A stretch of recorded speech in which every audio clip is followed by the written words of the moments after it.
Hey friends, I'm Maria, and today we're crafting with nature.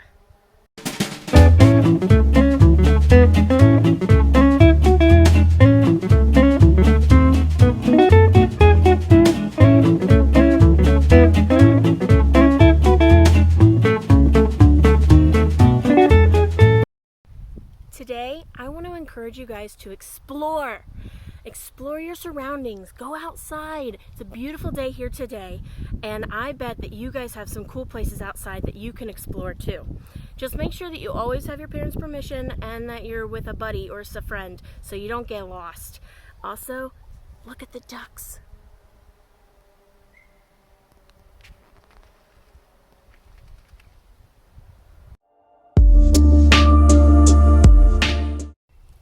So there's this really cool artist. His name is Andy Goldsworthy, and he makes these installations, which is just a fancy word for art sculptures, using only nature.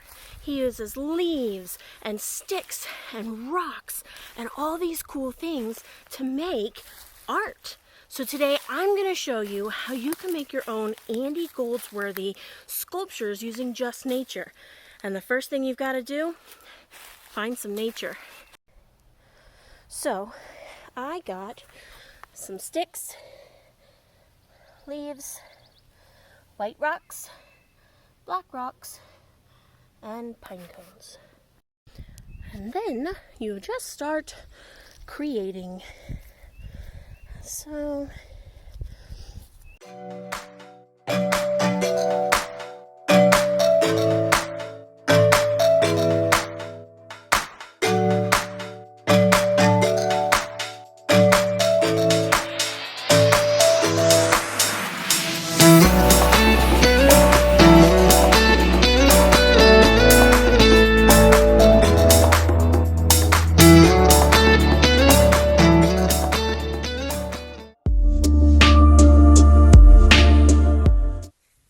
for the macrame rock necklace, you will need 4 pieces of yarn or string that are all the same length.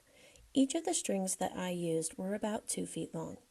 You will also need a crystal or painted rock, maybe one that you made with Jane in our mindfulness video, and a pair of scissors to cut the string. To start, take one string and find the middle by placing both of the ends of the string together and pulling them tight. You'll want to make a small loop to make sure that the rock does not slip through the loop. Tie an overhand knot to keep the loop the same size, and double check once you've tied your knot that the loop is still small enough that your rock will not slip through. You'll then take a second piece of string and find the middle of that. Once you find the middle, you will feed it through the first loop and then back through itself and pull tight. Make sure these strings are directly across from each other on the loop. You will continue doing the same thing with the other 2 strings, this time on the sides, so it will form an even square.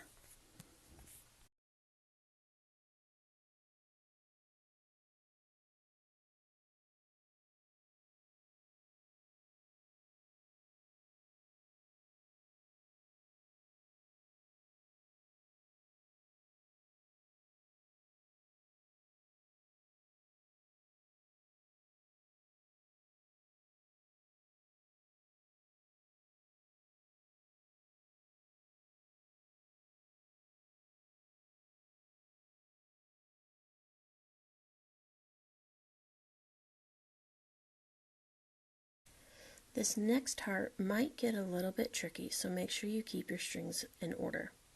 You'll take 1 string from each knot that are right next to each other. You'll be forming a triangle off of your square and tying an overhand knot just like you did at the very beginning. Your triangles want to be kind of small to ensure that your rock does not fall through. You'll continue doing this around all sides until you have triangles coming off of your square.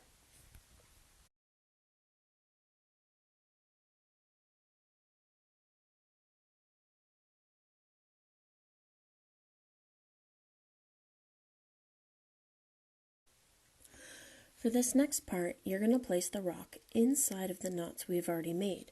This is to ensure that the future knots are snug around the rock and it won't fall out. You're going to do the same thing we just did.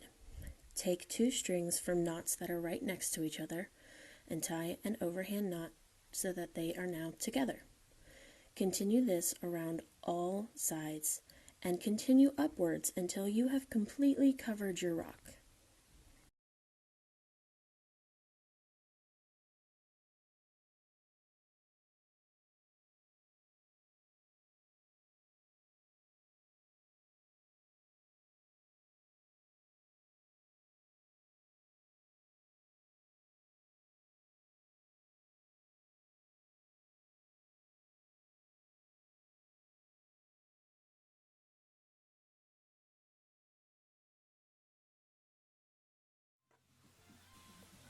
Once you have finished making all of your knots up to the top, take all the strings together, twist, and tie an overhand.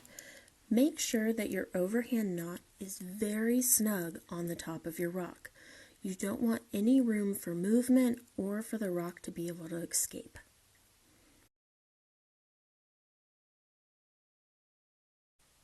Once your rock is secure, you can take the remaining part of your string and tie it into a necklace.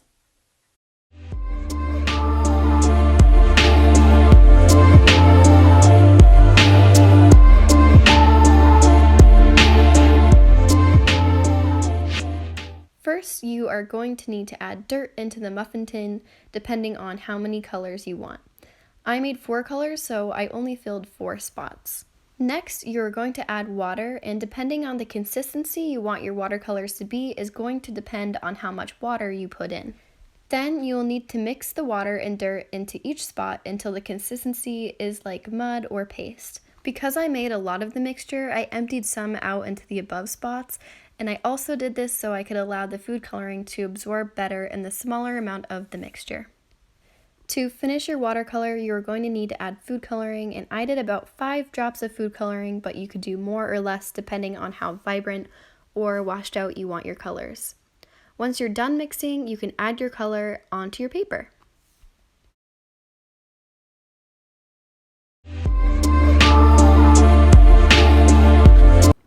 Whoa, what is that? Deer print. It's a deer print! This craft is super simple because you only need a mason jar and nature from your backyard.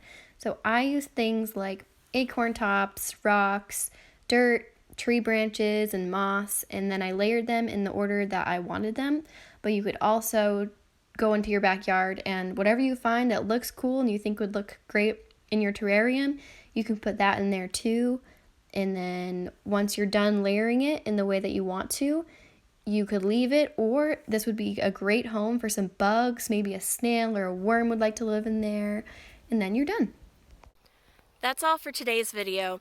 Don't forget to like and comment on the YouTube video. Let us know if there's any crafts that you guys want to see us make.